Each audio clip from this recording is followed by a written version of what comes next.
Assalomu alaykum, hurmatli talabalar. Yong'in o'ynash materiallari va texnik suyuqliklar fanidan bugungi mavzumiz gazsimon yong'inlardan foydalanish va ularning ishlatish xossalari to'g'risida gaplashamiz. Ushbu mavzuni yoritish uchun quyidagi reja asosida mavzuni yoritib beramiz. Birinchisi, ichki yong'in dvigatellarini gazsimon yong'inlardan foydalanishning afzalliklari va kamchiliklari, gazsimon yong'inlarning tarkibi, fizik va kimyoviy xossalari va ishlatilishi, ichki yong'in dvigatellarida siqilgan va suyultirilgan gazlardan foydalanish, gazsimon yong'inlar bilan ishlaganda texnika xavfsizligi va ehtiyot choralari bo'yicha ushbu mavzuni yoritib beramiz sizlarga. Endi gazsimon yong'inlar ikki xil turga bo'linadi. Birinchisi suyultirilgan neft gazi, ikkinchisi siqilgan tabiiy gazlardan iborat bo'ladi. Suyultirilgan neft gazi deganda biz texnikalarda ishlatilib kelinadigan ko'proq avtomobillarda hozirgi kunda propan gazidan, suyultirilgan propandan ishlatib kelamiz. Siqilgan gaz sifatida esa metan gazidan foydalanib kelamiz. Endi bularda tuzilishini o'rganganimizda suyultirilgan gaz bilan ishlaydigan gaz ballonlarining sxemasi bu yerda ko'rsatilgan bo'lib, suyultirilgan gaz, ya'ni propan ballon mashinalarimizga o'rnatiladigan propan gaz qurilmasining balloni sxemasi ko'rsatilgan. Endi bunda birinchi saqlovchi klapan joylashgan bo'ladi va suyuq faza sathini ko'rsatuvchi va to'ldiruvchi klapanlardan iborat bo'ladi. Undan keyin bug' fazasi bo'ladi, chunki suyultirilgan gazni ballonga zapravka qilgan paytimizda, to'ldirganimizda bunda o'sha tepasida qoladigan, suyuqning tepasida qoladigan gaz bug' faza bo'lishi kerak. Chunki issiq paytlarda suyultirilgan gaz ham tepada o'zini bug' fazalarini hosil qiladi. Bug' fazasini sarflovchi ventil bo'ladi. Bunda o'sha fazani sarflovchi ventil orqali biz o'sha bug' fazasini rostlab turishimiz mumkin bo'ladi.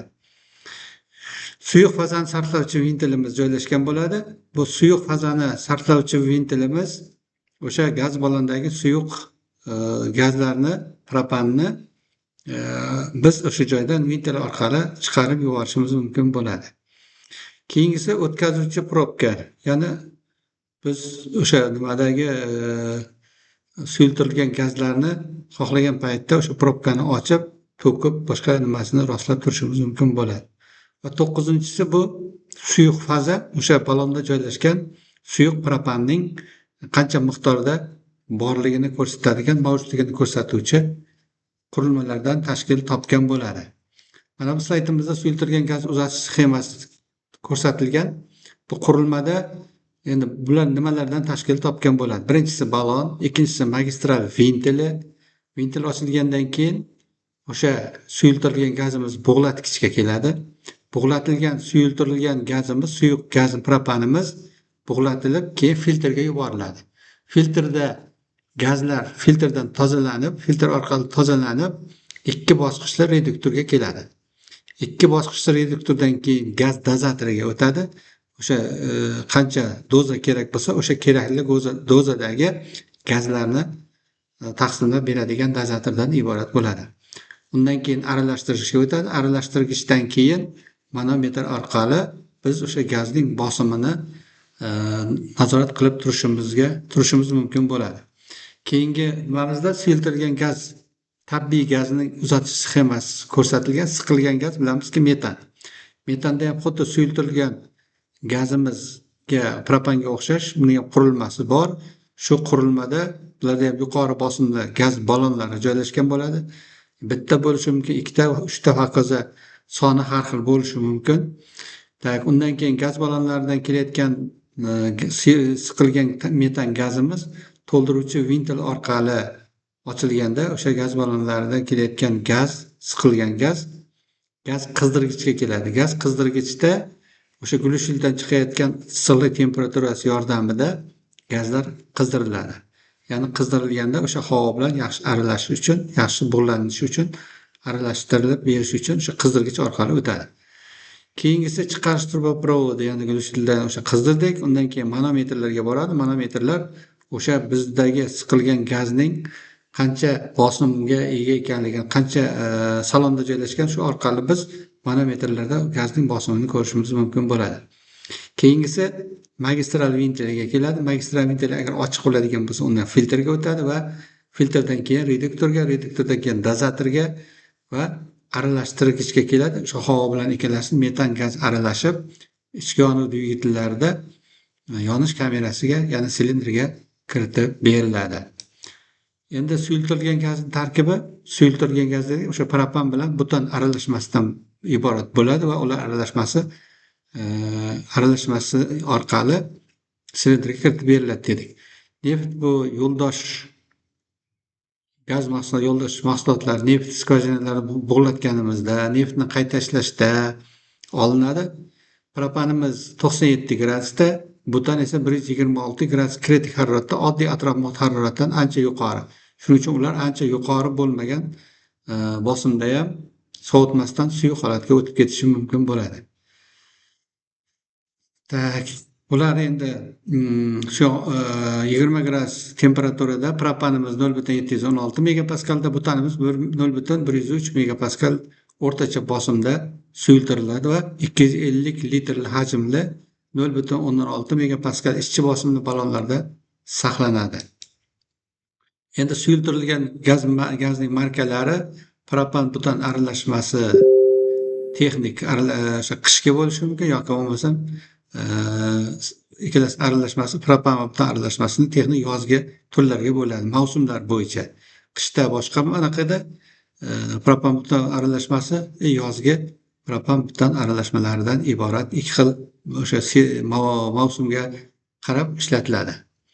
Endi bular siqilgan o'sha suyultirilgan gazlarimiz hidsiz gaz bo'lganligi sababli ularga kuchli hid beradigan zaharsiz ododorant etil merkaptan qo'shiladi va ular o'sha yuqori odam organizmi uchun zarar bo'lmagan yuqori hid chiqaradigan nimalardan qo'shiladi. Bularga endi 1000 kubiga havodagi yoki gazdagi 0.2 aralashmasini sezish mumkin bo'ladi. Endi bu gazlarni o'sha -5 gradusdan past haroratda o't oldirish juda qiyin bo'ladi, buzilishlarni keltirib chiqaradi. Shuning uchun biz o'shani oldin qizdirib, keyin ishlatishimiz kerak bo'ladi. Endi tabiiy siqilgan gazimiz metandan tashkil topgan bo'ladi. Metandan bu uglerod oksidi bilan vodorod birikmalaridan tashkil topgan bo'ladi.